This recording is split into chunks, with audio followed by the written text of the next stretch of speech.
Homo adalah sebuah penyakit dari seorang pria yang tidak menyukai wanita. Dan bahkan kita tahu Yesus itu alat kelaminnya itu normal. Kenapa? Dia adalah Tuhan 100%, Tuhan 100% manusia, 100% Tuhan. Otomatis dia tidak cacat, kecuali teman-teman Kristen mengakui bahwa Yesus itu cacat. Ya, shalom teman-teman semua dimanapun kita berada pada saat ini. Kiranya kita semua tetap berada dalam keadaan sehat dan apapun yang merupakan aktivitas kita sepanjang hari ini, kiranya Tuhan Yesus memberkati. Dan kembali berjumpa lagi di channel kita ini, yaitu Zemayan Yastin. Terima kasih buat teman-teman semua dan juga para sahabat yang sudah mendukung perkembangan channel ini dengan setia. Dan kiranya kita tetap menggunakannya untuk menjadi berkat bagi semua orang. Nah teman-teman, pada video kali ini saya menanggapi tuduhan atau fitnah atau hujatan dari orang-orang yang suka mengkritik tentang ketuhanan Yesus dan juga tentang kebenaran Alkitab.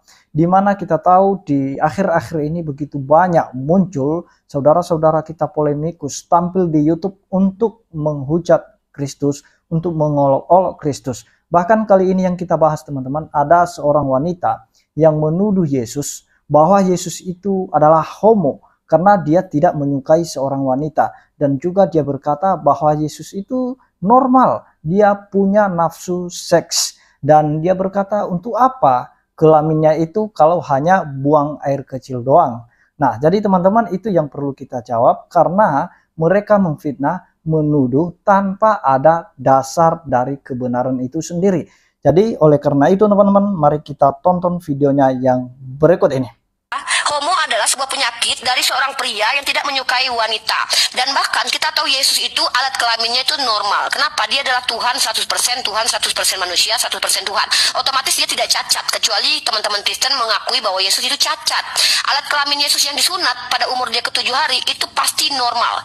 Dan itu tidak mungkin tidak ada manfaat dan faedahnya. Masa buat air kencing doang, kan nggak mungkin. Nah, jadi secara tidak langsung kita bisa tahu apakah Yesus itu tidak menyukai wanita. Mari kita bahas. Ketika Maria Magdalena menciumi kaki Yesus, apakah dia birahi? Tidak. Buruk, nggak punya istri, nggak punya pasukan, bolong tangannya nggak bisa disembuhin, sampai sekarang masih aja bolong. Buat dosa tapi dia bunuh diri karena kamu. Hei, emang tak tahu diri. Gara-gara kamu engkau salib dia Yesus. Kasihan dong Maria, melahirkan 9 bulan, tiba-tiba anaknya kok dijadikan Tuhan. Dasar penyembah Molok. Tiap hari engkau kutuk Yesus. Dasar kau meracun, hari-hari kau kutuk Yesus. Kau yang berbuat dosa, kau yang memperkosa, engkau yang mencuri permen di supermarket.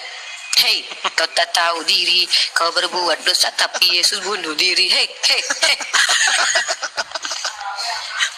Wah itu asik tuh, nanti yuk kita jadiin parodi nanti. Nanti kita jadiin parodi tuh. Pokoknya sebelum diskusi sama Otik, kita harus ada lagu kebangsaan ya. Ada lagu kebangsaan. Bang Neblos udah punya yang aransemennya. Nah jadi itu dia videonya teman-teman. Kita sudah mendengarkan ya bagaimana Umi Rifa ini begitu giatnya, begitu semangatnya, begitu menyala-nyala untuk menghina Yesus, untuk memfitnah Yesus, untuk menuduh Yesus, bahkan mengolok-olok ajaran Kristen dan juga tentang penebusan Yesus Kristus. Sampai kemarin kita bahas itu, dia buat lagu, kemudian dia nyanyi, dan dia berkata bahwa orang Kristen itu yang mencuri, melakukan kejahatan, melakukan pencurian di supermarket. Kenapa Yesus yang jadi korban bunuh diri? Nah teman-teman, oleh karena itu kita akan menjawab bagaimana dengan Yesus yang dikatakan sebagai manusia 100% dan juga Tuhan 100%. Apakah dia memiliki nafsu seperti manusia pada umumnya? Nah, oleh karena itu teman-teman, ada yang perlu kita perhatikan dalam hal ini, bahwa ingat, Yesus itu lahir bukan karena hubungan biologis antara laki-laki dan perempuan.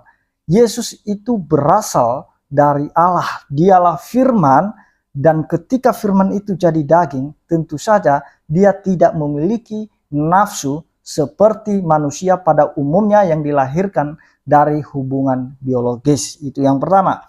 Dan yang kedua, bahwa Yesus itu tidak memiliki nafsu untuk melakukan hal-hal yang jahat dan terlebih keinginan untuk melakukan seks.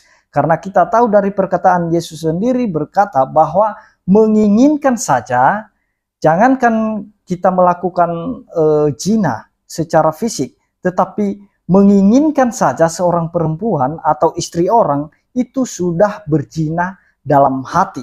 Nah, jangankan Yesus melakukan zina atau seksual secara fisik, menginginkan saja teman-teman, menginginkan seorang perempuan saja tidak.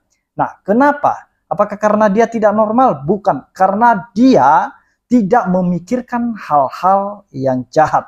Coba kalau misalnya kita yang manusia normal aja, yang manusia yang berdosa, ketika kita tidak memikirkan hal-hal yang jahat demikian, apalagi yang berhubungan dengan seks, pasti tidak akan muncul yang namanya nafsu seks itu teman-teman. Jadi itu sudah jelas bahwa Yesus itu kudus, suci, dia tidak melakukan dosa apapun, apalagi berhubungan dengan seks. Pasti dia tidak akan melakukannya, karena dia sendiri mengatakan menginginkan saja itu pasti berzina dalam hati, dan itu sudah dikatakan dosa.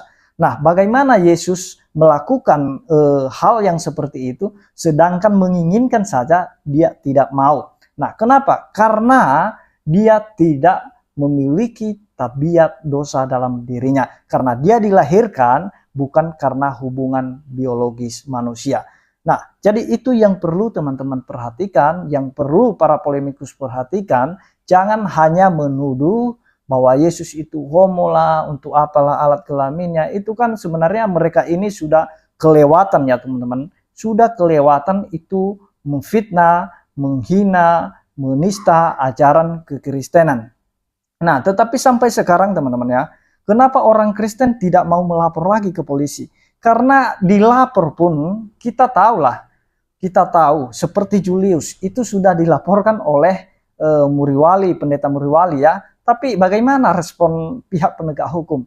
Ya, makanya kita tidak perlu repot-repot untuk melaporkan, karena juga responnya tetap tidak ada. Karena itu sudah terbukti. Beberapa orang yang suka menghina Kristen, menghujat Yesus, tidak ada respon sama sekali dari penegak hukum. Sekalipun ada, tetapi kita bisa melihat perbandingan konsekuensi dari perbuatan mereka. Kalau kita bandingkan dengan orang Kristen yang sudah diduga menista agama mereka, tetapi hukumannya lebih berat. Bagaimana dengan MKC, dengan Yaya Waloni? Apakah sebanding hukuman mereka? Padahal tindakan atau perbuatan atau pidana yang mereka lakukan adalah sama-sama melakukan penistaan. Tetapi kalau kita lihat masalah konsekuensi hukumnya itu tidak berat bagi mereka, tapi beratnya kepada minoritas. Jadi itu kita tidak perlu repot-repot. Biarlah kita berdoa saja bagi mereka supaya mereka mendapat hidayah, anugerah, dan mereka mengalami pertobatan itu. Nah, teman-teman, kalau kita lihat, Tuhan Yesus tidak menikah ataupun melakukan perbuatan seksual, meskipun tidak ditulis langsung dalam Alkitab. Kita dapat simpulkan dari yang pertama, Alkitab adalah kebenaran yang tertinggi, dan di dalam Alkitab tidak ada suatu ayat pun yang menunjukkan bahwa Yesus telah menikah atau ayat yang mengarah ke hal itu. Dan kemudian yang kedua, Yesus adalah Tuhan dan juga manusia. Jelas di sini fungsinya sebagai Tuhan. Ia adalah kudus dan tidak bisa bersatu dengan manusia yang penuh dosa. Kekudusan tidak dapat bersatu dengan dosa manusia. Allah sangat membenci dosa. Ingat, upah dosa adalah maut dalam Roma 6 ayat 23.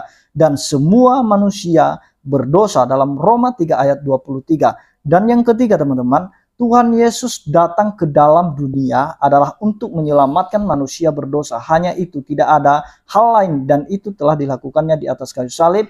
Tentunya ia harus benar-benar berkonsentrasi penuh. Di dalam Alkitab dapat kita baca bahwa Tuhan Yesus sibuk mengajar, menyembuhkan orang sakit, kerasukan setan, dan lain sebagainya. Yang keempat, kalau Yesus menikah dan melakukan perbuatan seksual, mungkin saja di dalam Matius 1 atau silsilah tentang Tuhan Yesus akan ada keturunan dari Tuhan Yesus. Tetapi buktinya tidak ada keturunan dari Tuhan Yesus. Tidak ada melahirkan anak, misalnya dia punya cucu. Tidak.